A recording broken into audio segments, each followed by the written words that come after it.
Hi guys! Meron tayong aayusin dito na buhok at kung titingnan natin mukhang basic lang talaga siyang gawin dahil ang buhok ng ating client ay hindi naman sobrang damage at kulot at aside lang sa kanyang hair color at bleach na nasa dulo ng kanyang hair. Yung buhok ng ating client is napakadami ding split ends gawa na nagkaputol-putol ang kanyang hair dahil sa kanyang bleach. May nagtanong sa akin kung mawawala po ba daw yung split ends pag na-reband yung buhok. Yan ang alamin natin once na-reband natin yung buhok ng ating client kung mawawala po ba yung split ends kapag na-rebanda natin siya. So ayun na nga mga sis, after natin ma-analyze yung buhok ng ating client ay pinag-shampoo natin yung buhok ng ating client at hindi na natin siya dito pinatuyo, bali nag-wet application tayo ng ating application ng ating rebanding cream 1 dahil ang buhok ng ating client is bagong kulay lang naman ito, mga 2 to 3 months lang. So, maikli pa yung regrowth niya.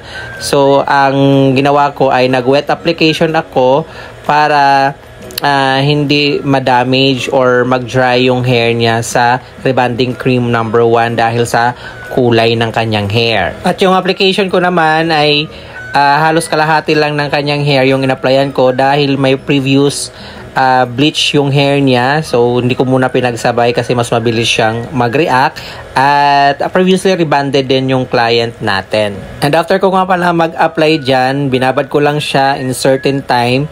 Saka ko siya binalikan para naman i-check at re-applyan yung kanyang natitirang buhok na hindi pa in-applyan ng rebanding cream number 1. After nga ma-develop yung regrowth niya, so, nag-retouch naman ako dito at nare-applyan ko na rin yung kaniyang previous rebanded hair and bleach hair.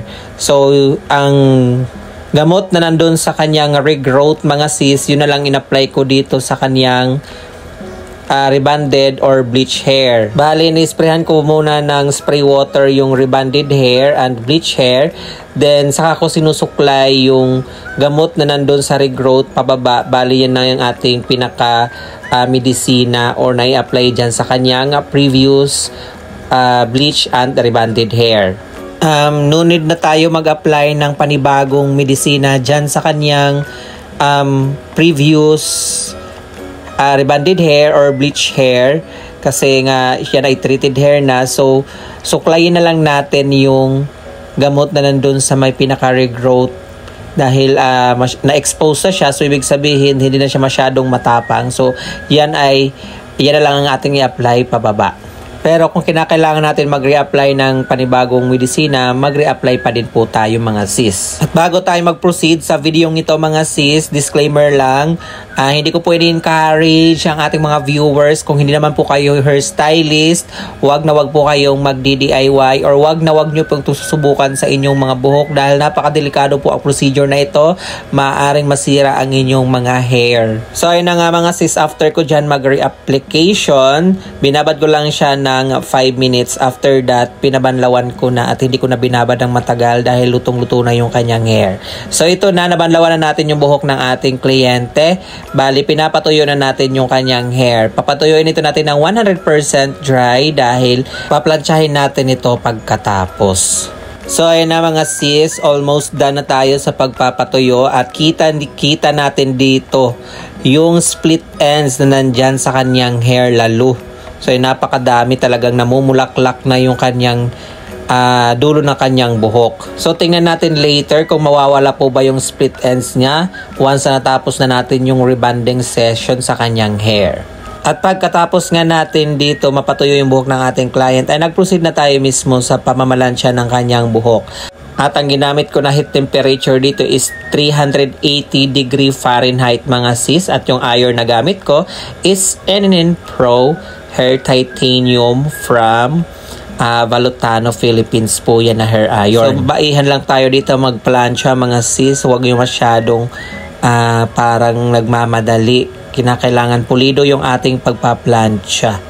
So, ayan, habang pinaplansya naman natin yung buhok ng ating client dito, talagang nanlalaban ang kanyang mga split ends. At doon sa nagtanong kung mawawala po ba yung split ends once na reband yung buhok, mga sis, hindi po maalis yung split ends kahit na i-reband natin yan. Talagang nandyan na yung split ends na yan.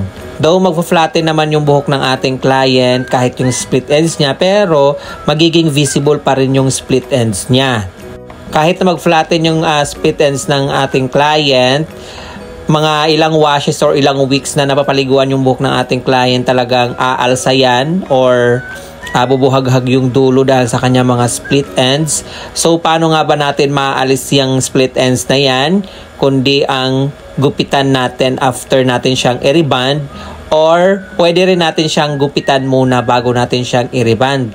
So kung talagang gustong maalis yung mga split ends, kasi much better na gupitin talaga yan para maalis yung mga split ends. Though may mga remedy naman talaga na mga treatment or kahit sa bahay na pwedeng maalagaan yung mga split ends, pero kung gusto mo talaga siyang maalis, kailangan na nilang gupitan. At kung magtatanong naman kayo kung ano ang remedy para maalagaan yung mga split ends, i-search nyo po sa Google. Napakadaming mga home remedy doon kung anong pwedeng gawin para maalagaan yung mga split ends. Maalagaan na mawawala yung split ends, hindi yung aalagaan mo yung split ends na dumami. Charis. Pero yung tanong doon na mawawala po ba yung split ends pag na-reband, hindi po siya mawawala. Naandyan po talaga siya. So, much better na i-trim out na talaga yung mga split ends. So, after nga namin mag-hair iron, mga sis, ay nag-apply na kami dito ng aming neutralizing cream. After naman ng application ng neutralizing cream, babad natin ito for about 20 minutes. After that, papabanlawan na natin. And after natin mag-neutralizing cream, mga sis, bali, nag-apply tayo dyan ng ating treatment, which is the Brazilian treatment. So, binabad lang din natin ng 45 minutes yung Brazilian, then saka naman natin siya blow dry dito. And once na napatuyo na natin yung buhok ng ating client sa last part na to, papadaanan natin siya ng pang last hair iron. Then, tingnan natin yung kanyang final result. So, ayan na mga sis, natuyo na yung buhok ng ating client dito at kitang-kita nyo naman yung mga split ends. Hindi po naalis or hindi nag-flatten masyado yung mga split ends. Talagang kailangan na nilang gupitan. Kasi once na hindi natin ginupitan yan, may tendency na umakyat lalo yung mga split ends or pumangit in the long run. So, kailangan na talaga nilang alisin. And this is the final result, mga sis, sa ginawa nating reband sa buhok ng ating client. At syempre, trim out ko na din yung mga split ends niya. Pero, hindi lahat ng kanyang mga split ends ay natanggal dahil nga mayroon siya mga putol-putol din. So, ang hirap namang habulin yung gupit niya. At syempre, advice na lang din natin na lagi na lang siya magpa-follow up treatment or kahit mag-home remedy treatment. Then, patrim siya every 2 to 3 months para mapanatili yung kanyang buhok na maganda at maalis lang totally yung kanyang mga split ends. So, ngayon dumako naman tayo sa ating client's feedback and after wash result, mga sis. So, basahin nyo na lang. And this is the after wash result ng ating client's hair. So, as you can see, straight na straight pa din at makintab. And that's it for today's video. Thank you for watching and see you in my next video. And please don't forget to like and share this video and follow our page heading for more hair transformation. And thank you for watching. Bye!